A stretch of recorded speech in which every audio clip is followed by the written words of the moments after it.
লকডাউনৰ সময়ত এতিয়া দৰিদ্ৰজন পৰিছে এমুঠি অন্নৰ অভাৱত। ঠায়ে ঠায়ে এতিয়া আৰ্তজনৰ কাষত থিয় হৈছে বহু হৃদয়বান অসমীয়া। কৰবাত যদি আগবাঢ়ি আহিছে দল সংগঠন, কৰবাত চৰকাৰী কৰ্মচাৰী। কিন্তু এইবাৰ আমি আপোনালোকক দেখুৱাব বিচাৰিছো দেৰগাঁৱৰ এটা বৃহত্তৰ জনজাতীয় অঞ্চলৰ পৰিৱেশ। এয়া দেৰগাঁৱৰ ব্ৰহ্মপুত্ৰ অঞ্চলৰ দানিচাপৰিৰ দৃশ্য। এই বৃহত্তৰ ব্ৰহ্মপুত্ৰ অঞ্চলটোত বছৰি অহা বানৰ সংহাৰৰ মাজতেই পৃথিৱীলৈ অহা অসুখে চুব নোৱাৰিলেও আৰ্থিক অনাটনত বাৰুকৈ হতাশগ্ৰস্ত হৈ পৰিছে পৰিয়ালসমূহ। এনে বৃহত্তৰ জনজাতীয় জনবহুল অঞ্চলটোত এতিয়া আৰ্তজনে বিচাৰিছে এমুঠি অন্ন। জীয়াই থাকিবলৈ প্ৰয়োজন হৈছে এসাঁজ ভাতৰ অকণমান সহায়ৰ। তেনে সময়তে এতিয়া অঞ্চলটোত দৰিদ্ৰতাৰ মাজেৰে জীৱনত সফলতাৰ বাট বুলোৱা একাংশ হৃদয়বান লোক থিয় হৈছে আৰ্তজনৰ কাষত।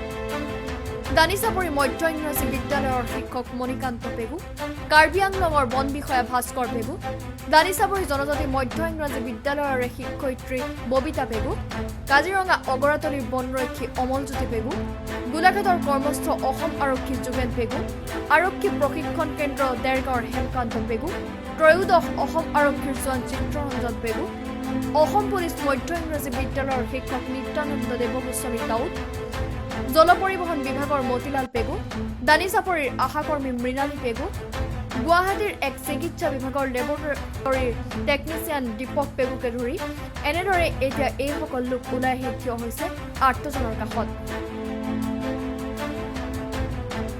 দানিচাপৰি গাঁৱৰ আমি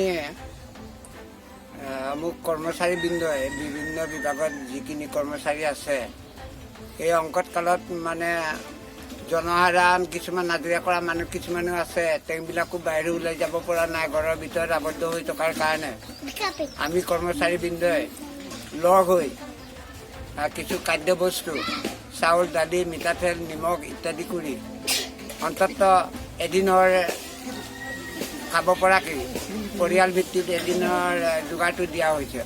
যিসকল লকডাউনৰ কাৰণে মানুহ কুটি খাব পৰা নাই, তাৰ কাৰণে ১ নং দানিচাপৰিৰ কৰ্মচাৰীসকলে আজি তেখেতলোকক চাউল, আলু, দালি, নিমখ আৰু মিঠাতেল অলপ যোগান ধৰা হৈছে, যেনে তেখেতলোকে আহক পায়, সকাহ পায়। আমাৰ দানিচাপৰি ১ নং দানিচাপৰিৰ কৰ্মচাৰীসকলে গাঁওখনক আমি এতিয়ালৈকে মানে ৫০০ ঘৰমান দিয়া হৈছে। হয়, বৰ্তমানৰ পৰিস্থিতিত যি হৈ আছে চৰকাৰৰ আহ্বান ক্ৰমে আমাৰ দানিচাপৰি গাঁৱৰ চৰকাৰী কৰ্মচাৰীসকলে আজি যি প্ৰচেষ্টা মানৱতাৰ নিদৰ্শন দাঙি ধৰিলে এইটো আচলতে সঁচাই কৰা আদৰ্শনীয়। আৰু আমাৰ গাঁওবাসী ৰাইজৰ অন্ততঃ এই সময়ছোৱাত ওলাব নোৱাৰা মানুহবিলাক উপকৃত হৈছে।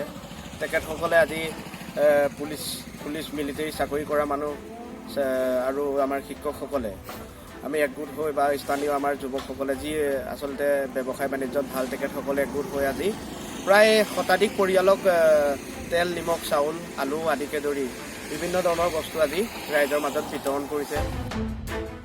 খাকী পোছাকৰ পৰা বিভিন্ন চৰকাৰী কৰ্মচাৰী বিষয়ালৈকে বনৰক্ষীৰ পৰা আশাকৰ্মীলৈকে সকলো কেৱল ওলাই আহিল দৰিদ্ৰজনৰ তাৰণাত অকণমান সহায়ৰ বাবে।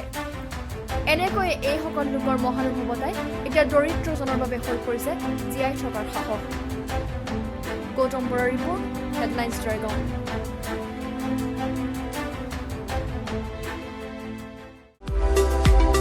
আপুনি নিশ্চয় পুৱাই উঠি একাপ চাহৰ সোৱাদ ল'ব বিচাৰে।